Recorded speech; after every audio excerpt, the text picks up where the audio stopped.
Buenos días, alumnos. Les saluda la profesora Rosemary Irigoyen a cargo del curso de Historia y el día de hoy vamos a hablar un tema muy interesante.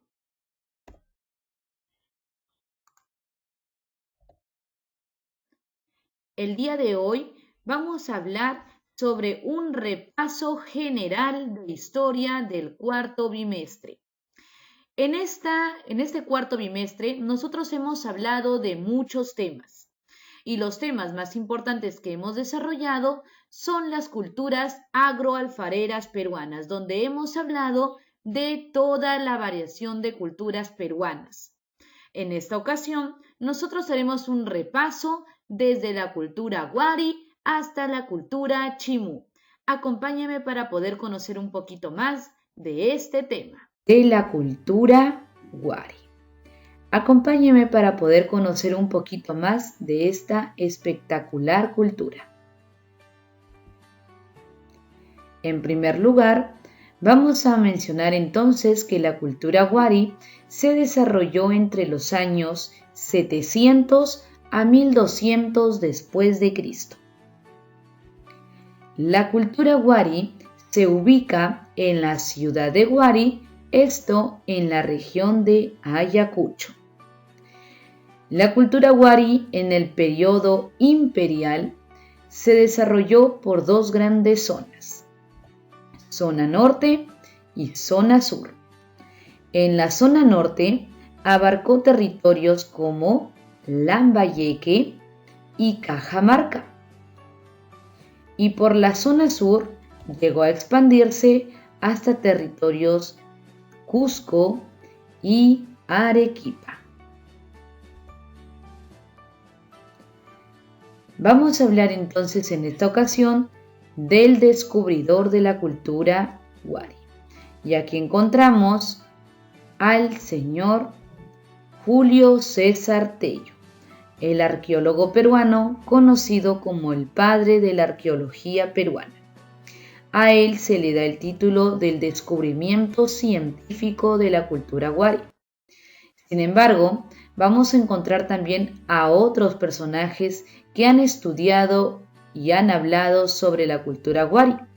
Y aquí encontramos al señor William Isbell y al señor Luis Guillermo Lumbreras, los cuales plantearon que la cultura Wari fue el primer imperio peruano.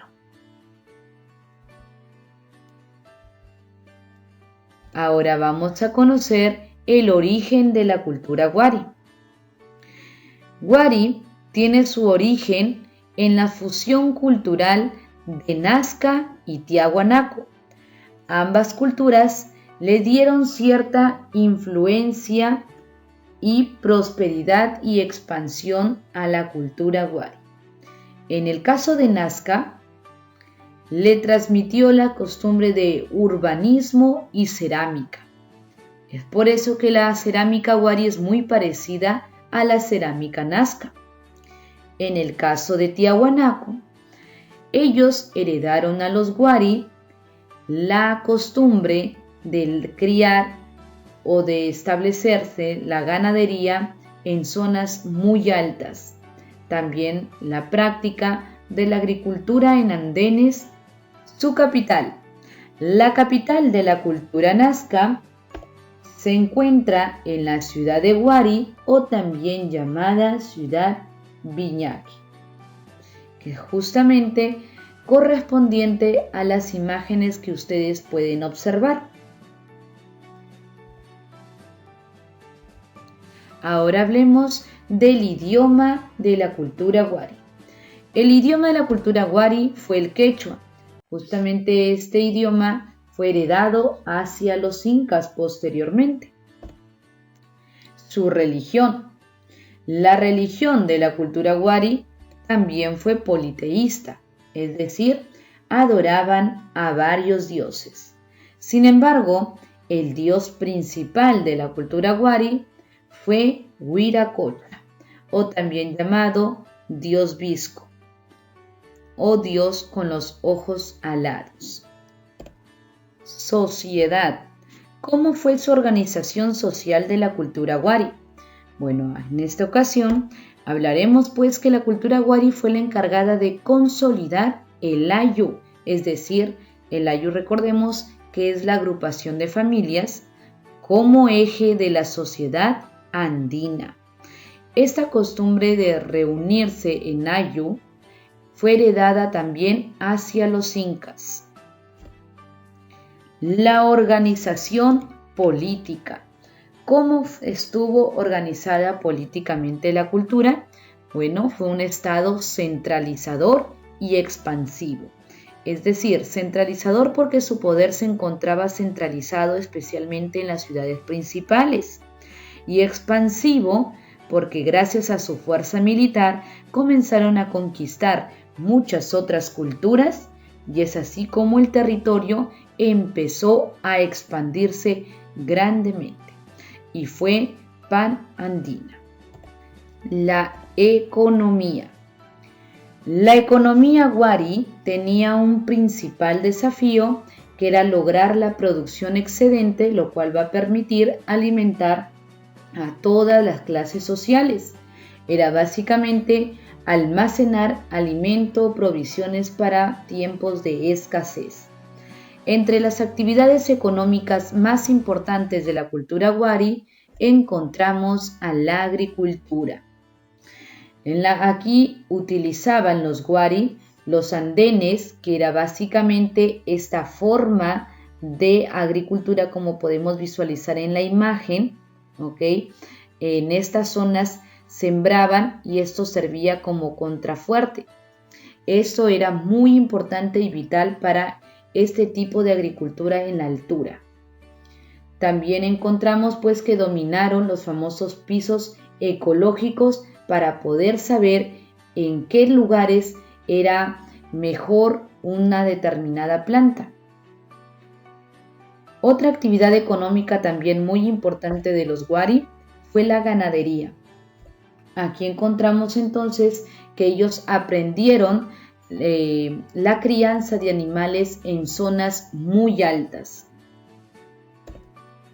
Otra actividad económica también muy importante fue el comercio.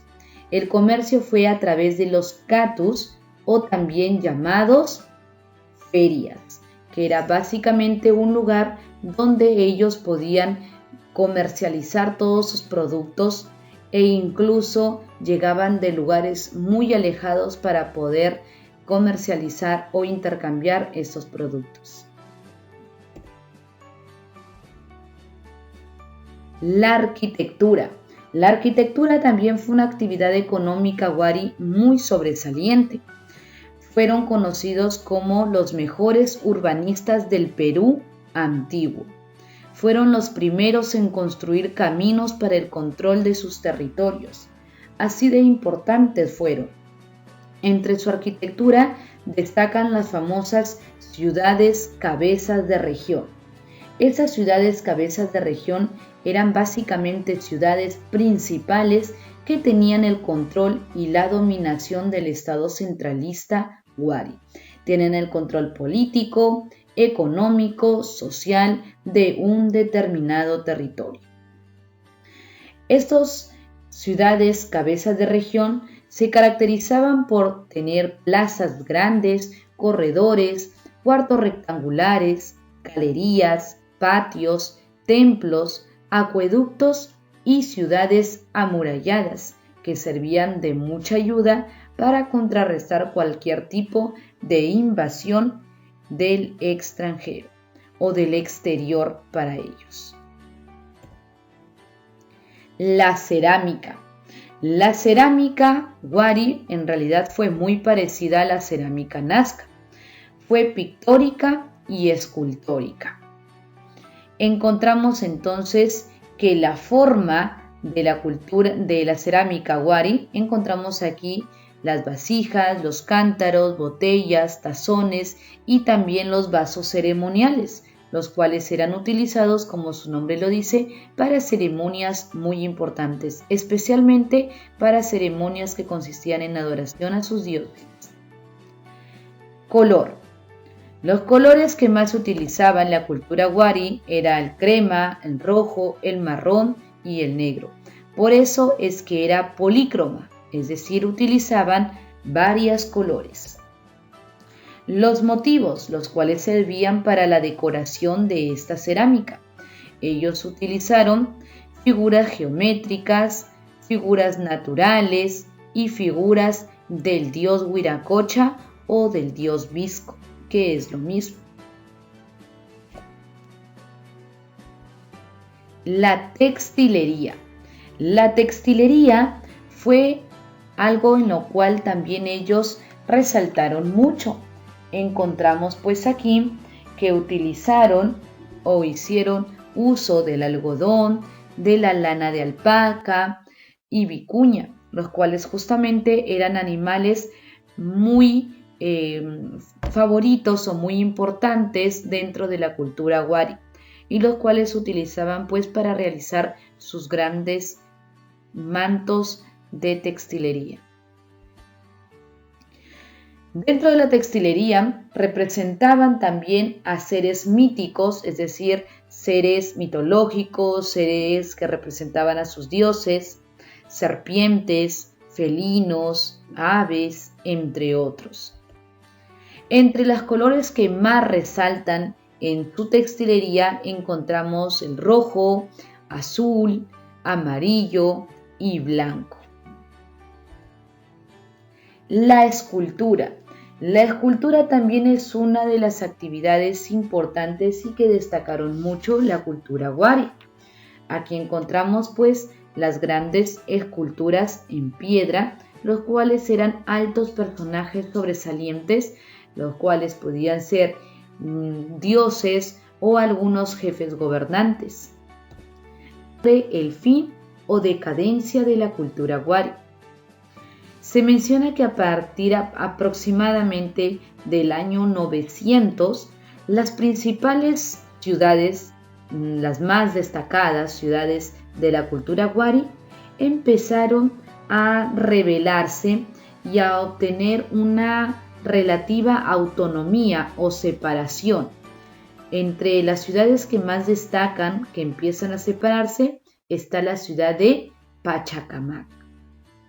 Luego, con el tiempo, después de Pachacamac, empezaron a intentar también ser autónomas cada una de las demás ciudades.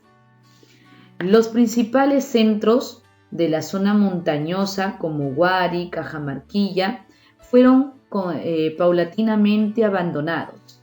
Algunos mencionan que pudo haber sido por una sequía que azotó toda esta región, lo cual pues va a obligar a la población a que salgan de estas ciudades como Wari, Cajamarquilla y puedan migrar a otras tierras en busca de los recursos necesarios. La cultura Sican o Lambayeque.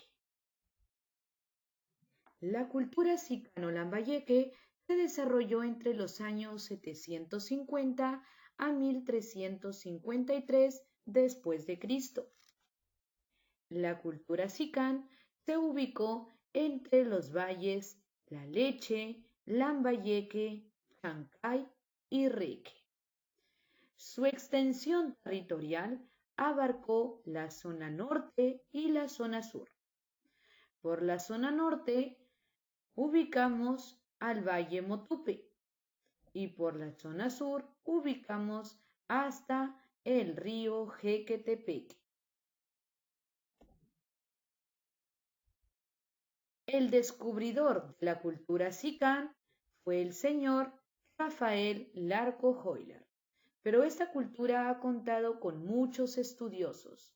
Entre ellos encontramos al japonés Ishumi Shimada, al señor Walter Alba Alba y al señor Jorge Ceballos.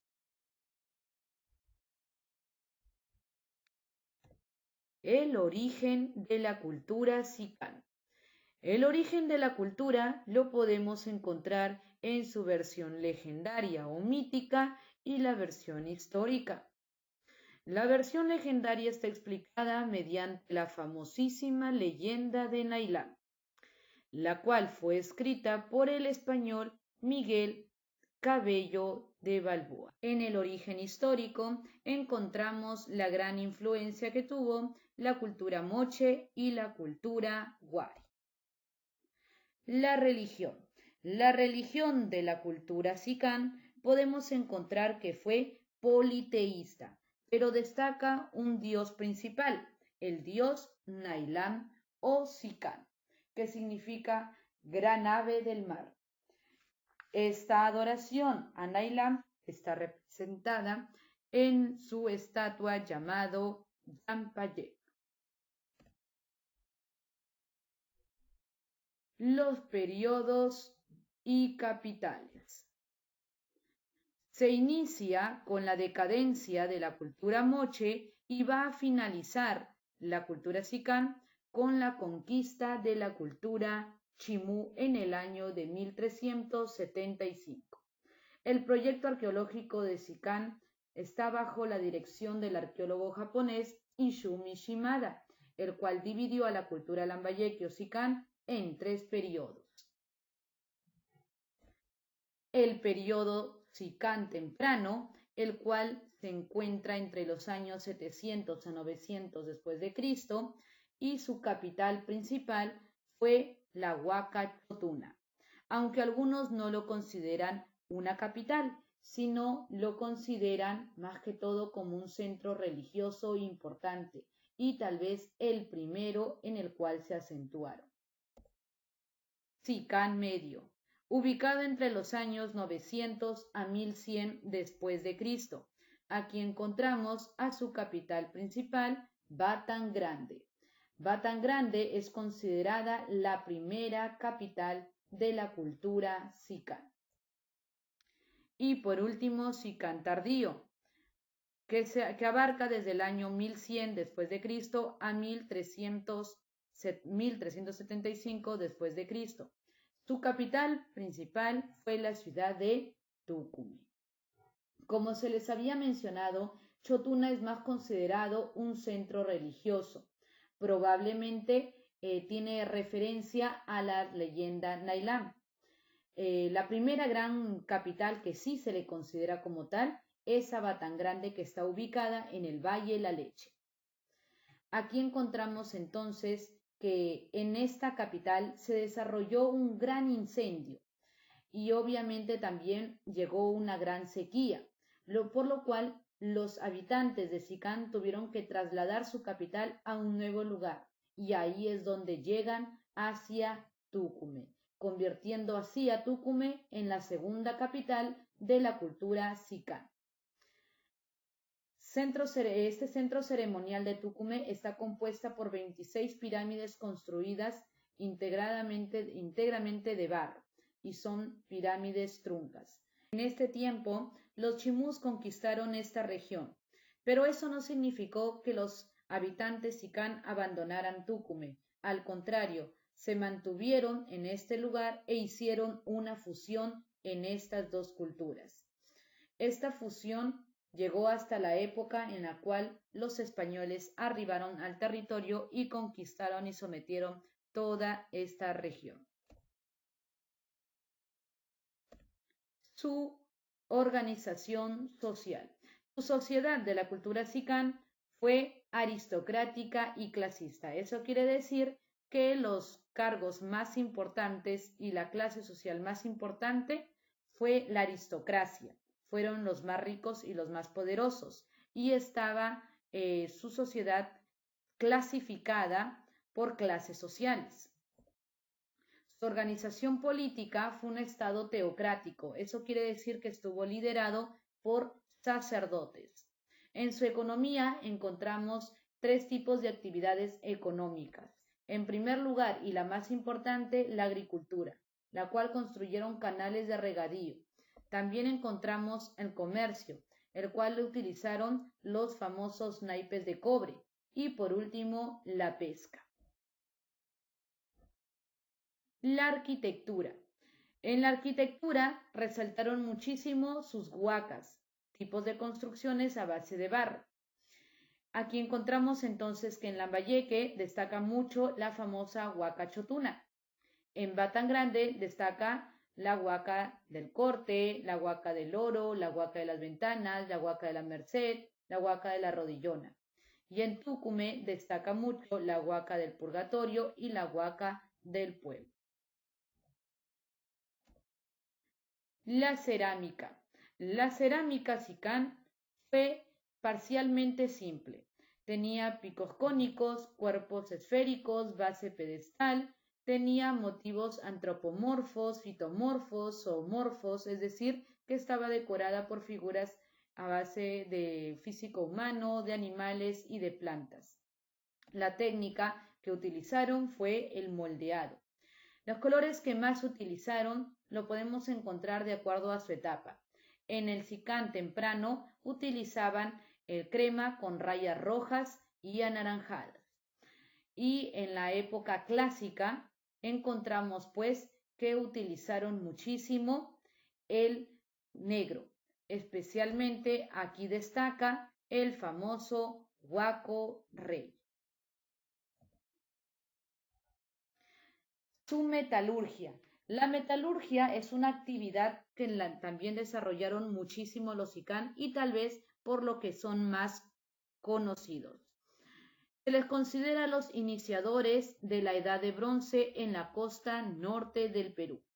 Ellos trabajaron muchísimo los metales y aquí encontramos que hicieron aleaciones, tanto binarias como ternarias. Binarias porque utilizaron dos metales, mezclaron el oro con la plata, y ternarias utilizaron tres metales, el oro, la plata y el cobre.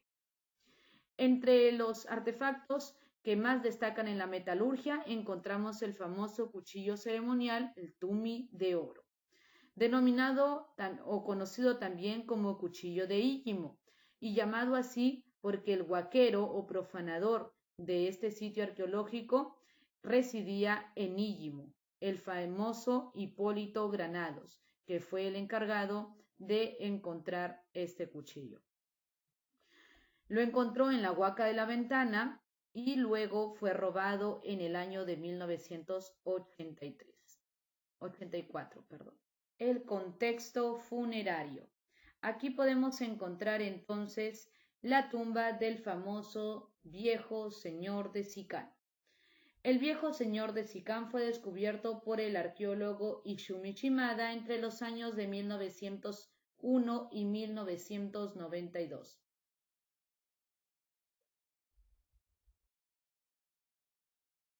El contexto funerario. Aquí encontramos entonces, en primer lugar, al viejo señor de Sicán, el cual va a ser descubierto por el arqueólogo Izumi Shimada entre los años de 1991 y 1992. En la tumba de Huaca del Oro. Aquí se ha encontrado un personaje enterrado con la cabeza hacia abajo, justamente como lo vemos aquí en la imagen, ¿ok? Los pies hacia arriba, la cabeza hacia abajo y destaca mucho la famosa máscara funeraria. Esta es considerada la tumba más rica hallada a base de oro hasta el momento, ya que se han encontrado máscaras, orejeras, pectorales, todo a base de oro. Otra tumba importante es el joven señor de Sicán, también descubierta por Izumi Shimada en la tumba oeste de Huaca el Oro. Estos son los restos de un hombre joven de aproximadamente entre 20 a 25 años de edad, el cual estaba mirando hacia el oeste y estaba acompañado por 22 mujeres y un niño. Posiblemente fue su nieto o sobrino del viejo señor de Sicán. Y por último, pero no menos importante, las tumbas de la realeza Sicán, también descubiertas por Izumi Shimada en la misma huaca, la Huaca Loro. Aquí se han encontrado 5 tumbas de la realeza, las cuales corresponden a gobernantes. Se han encontrado ajuares de oro y plata, se ha encontrado también el tumi o cuchillo ceremonial. Cultura Chimú. La cultura chimú se desarrolló entre los años 900 a 1470 después de Cristo. La ubicación de dicha cultura lo encontramos que abarca la costa norte del Perú, desde el Valle Moche, atravesando el Valle Chicama y el Valle Virú. La extensión de la expansión territorial de la cultura chimú abarca por la zona norte y la zona sur. En la zona norte llega hasta Tumbes y en la zona sur abarca hasta Paramonga. El descubridor. El descubridor de la cultura chimú fue el arqueólogo alemán Max Zülle, el cual descubre dicha cultura en el año de 1902. Sobre el origen de la cultura chimú, encontramos pues que hay dos formas de explicarlo. Una mediante la leyenda de Takainamo, que es el origen legendario, y también el origen histórico, la cual habla de la fusión de las culturas Moche, Sican y Wari, las que de una o de otra manera van a dar origen a la cultura chimú. La leyenda de Takainamo es muy parecida a la leyenda de Naila, ya que la cultura chimú y la cultura Sican se parecen mucho en la forma de explicar de su origen, aparte también de que sabemos que gran parte de lo que se ha encontrado en la cultura chimú, sea cerámica, metalurgia o costumbres y tradiciones, fueron de parte heredada de los Sican. Con respecto a su religión, encontramos pues de que la cultura chimú adoró muchísimo a la luna, a la cual ellos lo llamaban Shi, también al mar, la cual lo llamaban Ni. La adoración de la luna fue muy importante, ya que los chimús consideraban que la luna era el astro más importante del universo, ya que les permitía alumbrarse por la noche y en periodos de eclipse e incluso tragaba al sol. Es por eso que la luna era más importante incluso que el sol. Los chimús practicaron el orfismo. El orfismo era una práctica que consistía en veneración a sus muertos. Una clara ilusión entonces de que la cultura chimú tenía muchísimo respeto a sus muertos, especialmente a los que eran sus gobernantes. Con respecto a sus etapas o periodos, podemos encontrar pues que la cultura chimú está dividida en dos grandes etapas. La primera etapa abarca desde el año 900 hasta el año 1300 después de Cristo. Durante este periodo se dice pues que el grupo de los pobladores chimú se estaban recién acentuando en el antiguo Valle Moche y estaban aprendiendo las prácticas de la agricultura, la ganadería, la caza, la cerámica, entre otras actividades. Luego llegamos a la segunda etapa. Esta segunda etapa abarca desde el año 1300 al año 1470. Durante esta segunda etapa, la cultura chimú alcanza su mayor extensión tras haber conquistado o sometido a la cultura Sican. También encontramos pues que al finalizar la segunda etapa fue Chimú conquistada por los incas. Con respecto a su capital, la cultura chimú tiene dos capitales, una capital política y una capital religiosa.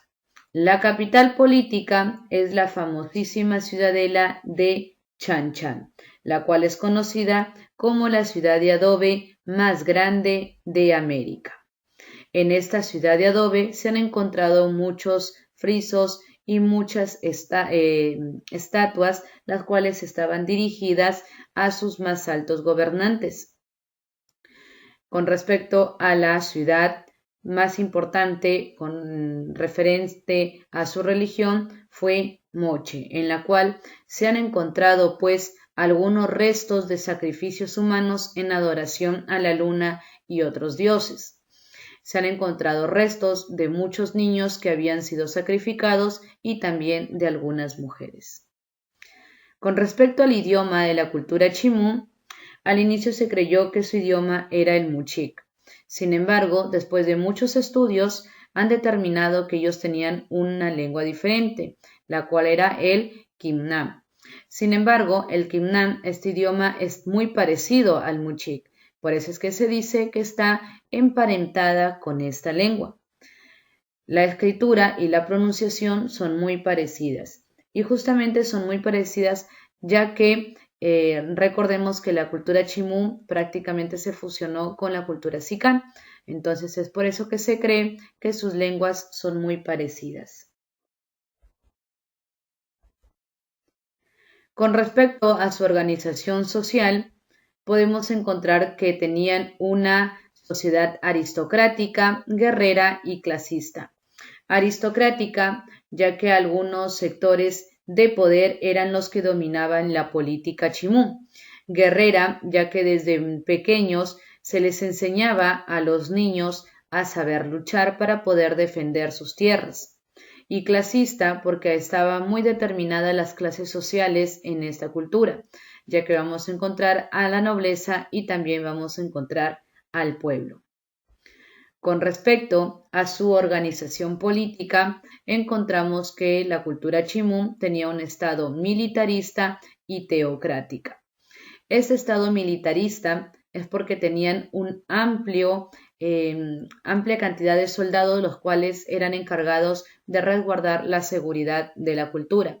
Y teocrática porque sus altos mandos tenían un contacto directo con la adoración a sus dioses.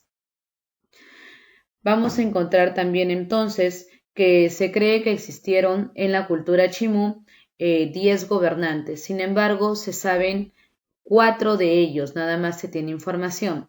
Encontramos ahí a Tacainamo, también encontramos a Huacricur, encontramos a Naicepingo y también a Minchincamán. Tacainamo es el iniciador, conocido o muy parecido a lo que sería Nailán en la cultura de Sicán.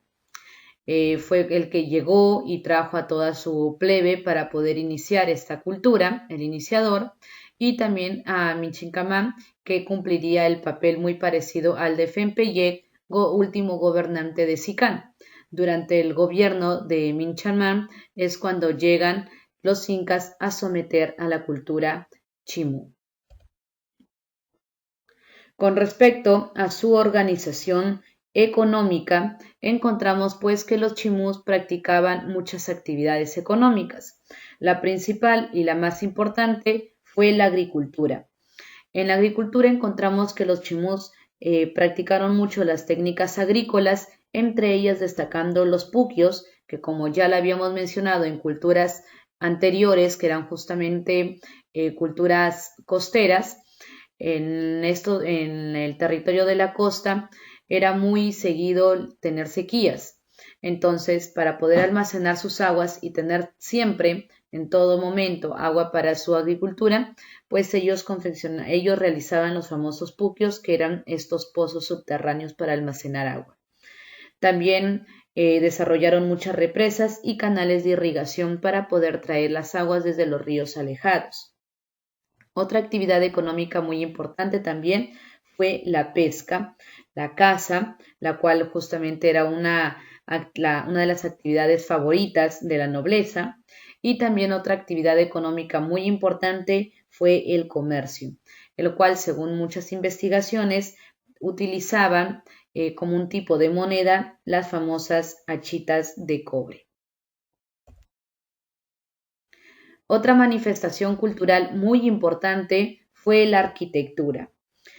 Los chimús, al igual que muchas otras culturas costeras, utilizaron el adobe, el barro y los frisos en la realización de sus arquitecturas. Entre las arquitecturas más importantes de Chimú sobresale la famosa ciudadela de Chan, que como ya se les había mencionado, es conocida como la ciudad de barro más grande del Perú y América. También es conocida como Patrimonio Cultural de la Humanidad. Entre otras arquitecturas encontramos la Huaca del Purgatorio, encontramos la Huaca del Dragón, la Huaca Pintada, la Fortaleza de Paramonga y la Huaca La Esmeralda. Otra actividad o manifestación cultural muy importante de los chimús fue su cerámica. Y la cerámica chimú es muy parecida a la cerámica sicán. Tenía una forma globular, tenían azapuente, gollete y también estribo. La técnica que ellos utilizaron fue el apresuramiento usando los famosos moldes para poder tener más variedad y más rápida la fabricación de su cerámica. El color que más utilizaban fue el negro. Es por eso que ellos eran monócromos, es decir, utilizaban una sola color. El negro se ha conocido como el negro azabache o el negro metálico justamente por su brillo, eran los más utilizados. Entre las representaciones más importantes, pues encontramos que representaban animales, frutas, personajes, gobernantes, entre otros. La cerámica más destacada de la cultura chimú es conocida como los huacos silbadores. Justamente esta imagen que ustedes visualizan es un huaco silbador. Como ustedes se dan cuenta, en esta altura tiene un tipo de abertura, que es donde se colocaban los labios y soplaban al interior, saliendo un silbido, y es por eso que se les conocía como los famosos huacos silbadores, que eran muy importantes en momentos de ceremonia. Otra manifestación cultural también de importante fue la orfebrería. La orfebrería es conocida porque básicamente los chimús se conocieron como los continuadores del trabajo que habían realizado los sicán. Continuaron la tradición sicán trabajando así el oro, la plata y la variación de sus aleaciones. Entre las técnicas que destacaron en la utilización de estos metales con respecto a la cultura chimú sería pues el enchapado, las soldaduras y el martillado. Destaca también algunas de sus fabricaciones como las cerámicas, los cuchillos ceremoniales, los guantes de oro y los filigranas. Al inicio se había encontrado el famoso tumi de oro o cuchillo de Íllimo, se había encontrado en la cultura chimú y se había creído por mucho tiempo pues de que esta tumi de oro pertenecía a la cultura chimú o que por lo menos ellos fueron los que lo iniciaron o lo crearon. Sin embargo, después de muchas investigaciones, se determinó de que el cuchillo de Íllimo se inició en la cultura sicán, pero tras la invasión de los chimús a dicha cultura, ellos se apropiaron de estos cuchillos y de las técnicas o también los modelos o artefactos que diseñaban los chimús, diseñaban los sicán y entonces los chimús continuaron con esa tradición en la fabricación de estos instrumentos. La textilería. La textilería también fue una actividad cultural muy importante realizada por los chimú. Utilizaron para la fabricación algodón, plumas, placas de oro, placas de plata y lo decoraban pues mediante algunas figuras geométricas y también figuras antropomorfas. Para darle color a la cerámica utilizaban el molle, el nogal y también animales como la cochinilla. Los descubrimientos que se han encontrado en la cultura chimú, los más importantes se encuentran en la ciudadela de Chan, donde se han descubierto 18 guerreros de madera. Estos guerreros de madera fueron descubiertos pues en la ciudadela de Chan, la cual se encuentra cerca de Trujillo en el año 2006. Esas estructuras tienen aproximadamente una medida de 80 centímetros de alto y 26 centímetros de ancho, las cuales representan a los guerreros de alto rango que se encontraban en este lugar. El fin o decadencia de la cultura chimú llega con la presencia de Tupac Yupanqui. Tupac Yupanqui, hijo del Inca Pachacútec, cuando este era solamente Auqui, es decir, Tupac Yupanqui todavía no era Inca, sino que era Auqui, el hijo heredero, él empieza un periodo de expansión y de conquista. Y entre los territorios que somete bajo su dominio se encontraba Chimú. Llegamos al final de esta cultura.